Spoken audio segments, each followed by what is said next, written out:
Olá, meus amores, tudo bem? Vamos dar continuidade da nossa aula de processo de formação das palavras. Bom, vamos começar pela composição. No processo de composição, formamos novas palavras a partir da combinação de dois ou mais radicais. Então, eu estou somando duas palavras, dois radicais. Essas palavras podem estar inteiras, o radical mais a vogal temática, né, o tema, ou pode ser a formação apenas do radical ou de parte desse radical, como a gente vai ver mais adiante. Então, eu tenho aqui passatempo, beija-flor, aguardente, lobisomem.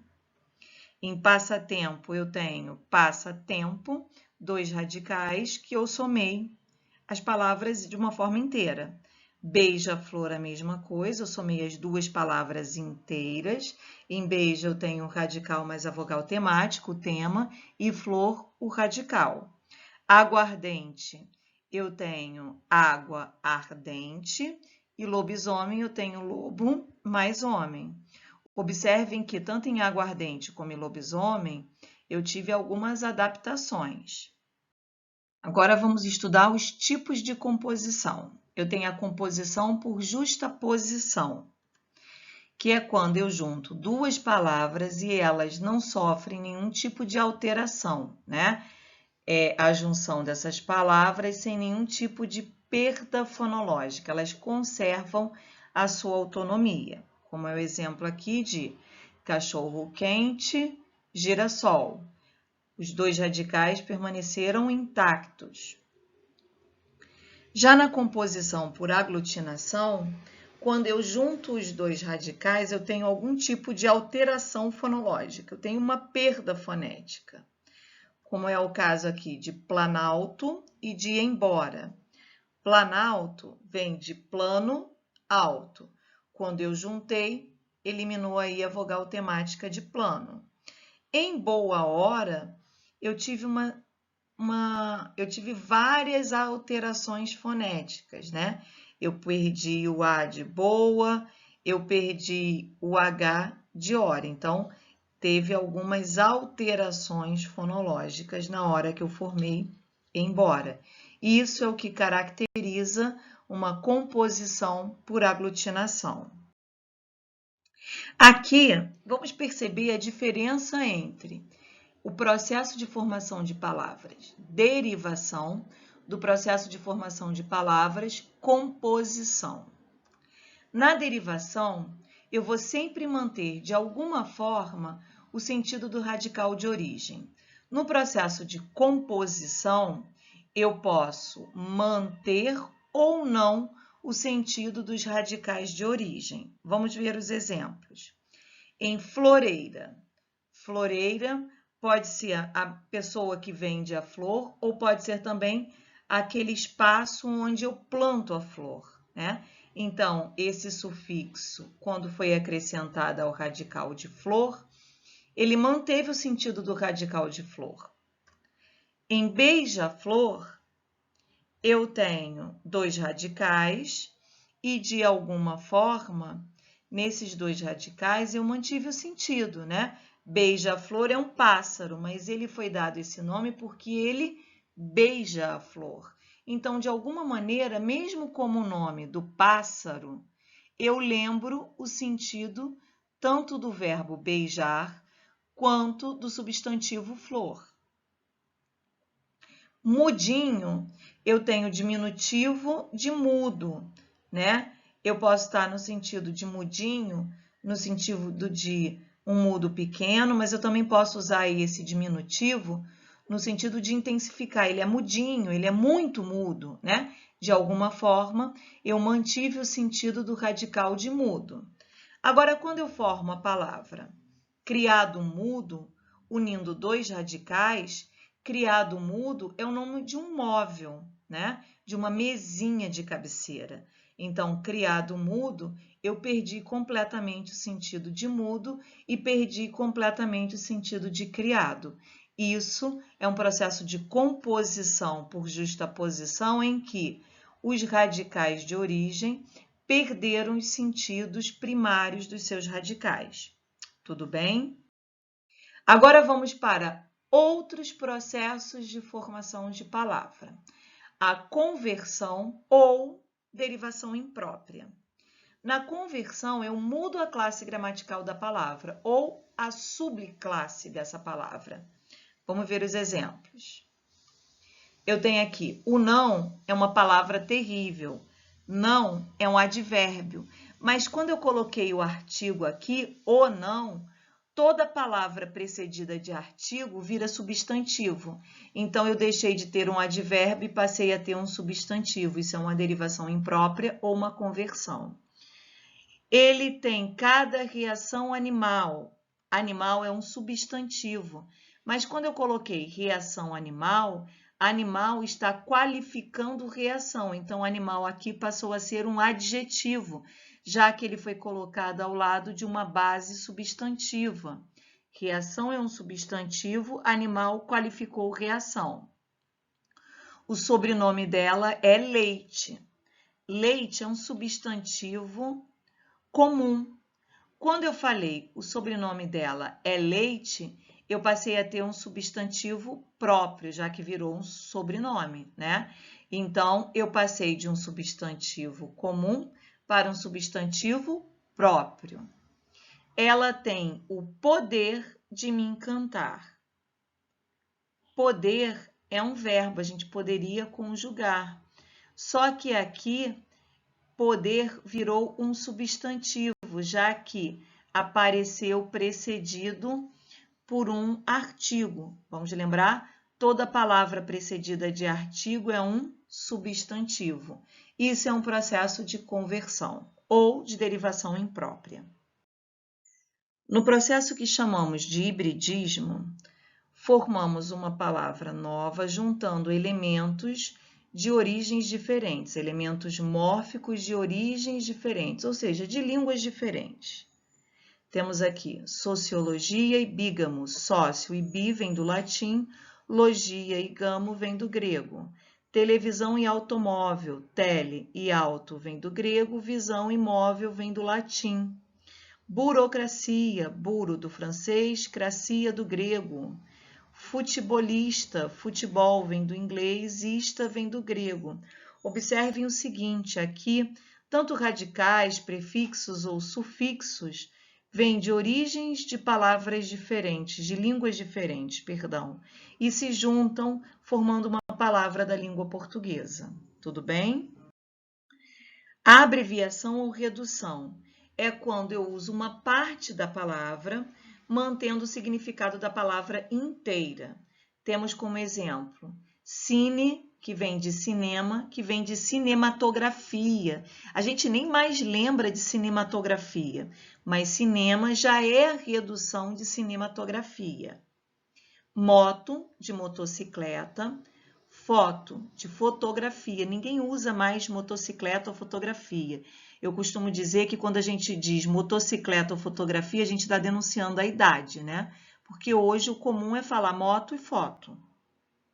Pneu, de pneumático. Esse, então, se você fala pneumático, você tem quase 200 anos, né? Ninguém usa pneumático, se usa pneu. Então, essa é uma forma de redução ou abreviação. Quilo, de quilograma. Temos que ter um cuidado aqui para não confundir abreviação com abreviatura. Abreviatura é quando eu represento a palavra por uma letra ou mais de uma letra. AV para falar de avenida, SR para falar de senhor, DR para falar de doutor, né? Então, usamos AV, SR, DR quando queremos abreviar as palavras avenida, senhor e doutor. Tudo bem? Reduplicação é quando se repete parte da palavra ou a palavra inteira na formação de uma nova palavra. Temos como exemplo reco-reco, papai, zum-zum, ping-pong, tic-tac. Nesse processo de reduplicação, a gente forma normalmente onomatopeias, que são as palavras que são feitas normalmente se associando a uma identidade sonora, né? Quando eu falo ping-pong, é o som que se faz do jogo na bolinha na mesa, é ping-pong. Então, eu dei o nome ao jogo pela sonoridade, do mesmo jeito, tic-tac, representando aí o som do relógio. São onomatopeias formadas através da reduplicação de palavras.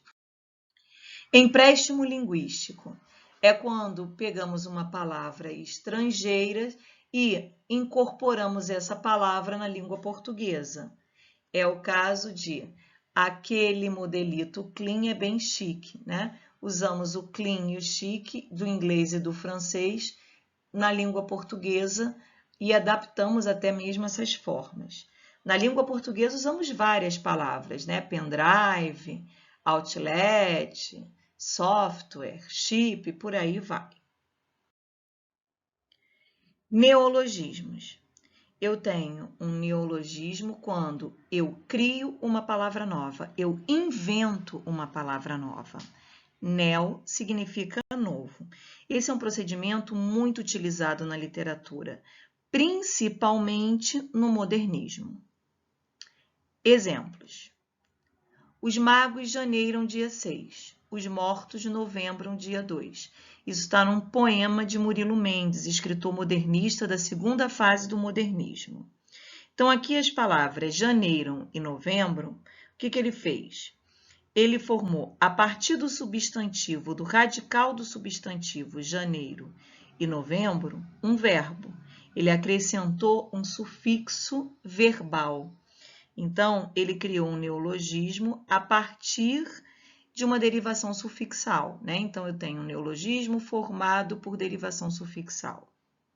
Já em beiramarávamos em alto pelo espelho de aluguel, Oswald de Andrade, no romance Memória Sentimental de João Miramar, ele fez um neologismo, beiramarávamos, tentando dar conta da lua de mel de João Miramar. E esse neologismo ele foi muito expressivo, porque ele traz para a gente uma série de informações. Onde eles estavam? À beira-mar. Fazendo o quê? Amando. Então, ele construiu beira-marávamos, juntando dois radicais, de beira e amar, né? E a partir de beira-mar, ele ainda deu conta da palavra beira-mar, né? Bem significativo isso. Então, ele tem aqui um neologismo formado por composição por aglutinação. Tudo bem, meus queridos? Vamos fazer agora um exercício. A gente via brejeirinha, primeiro os cabelos compridos, lisos, louro cobre, e no meio deles coisicas diminutas, a carinha não comprida, o perfilzinho agudo, um narizinho que carícia. Aos tantos não parava, andorinhava. Espiava agora o xixixi o empalpar-se da paisagem. As pestanas tio-tio. Porém, dizia ela, pouco se vê pelos entrefios, tanto chove que me gela. Guimarães Rosa, Partida do Audaz Navegante, primeiras histórias. Então, aqui a gente tem um fragmento de um conto de Guimarães Rosa. Guimarães Rosa é um escritor da terceira fase do modernismo brasileiro. É o escritor que mais construiu neologismos. Ele tem isso como marca da sua literatura, da sua escrita, né? Faz parte do seu estilo. Então, a primeira questão diz assim: os diminutivos com que o narrador caracteriza a personagem traduzem também sua atitude em relação a ela. Identifique essa atitude, explicando-a brevemente. Então, temos aqui os diminutivos: brejeirinha, coisicas, carinha, perfilzinho, narizinho. Esses diminutivos ajudam de uma maneira afetiva. Vamos lembrar que o diminutivo ele pode ser afetivo ou pejorativo. Aqui ele traz uma afetividade maior. Por quê?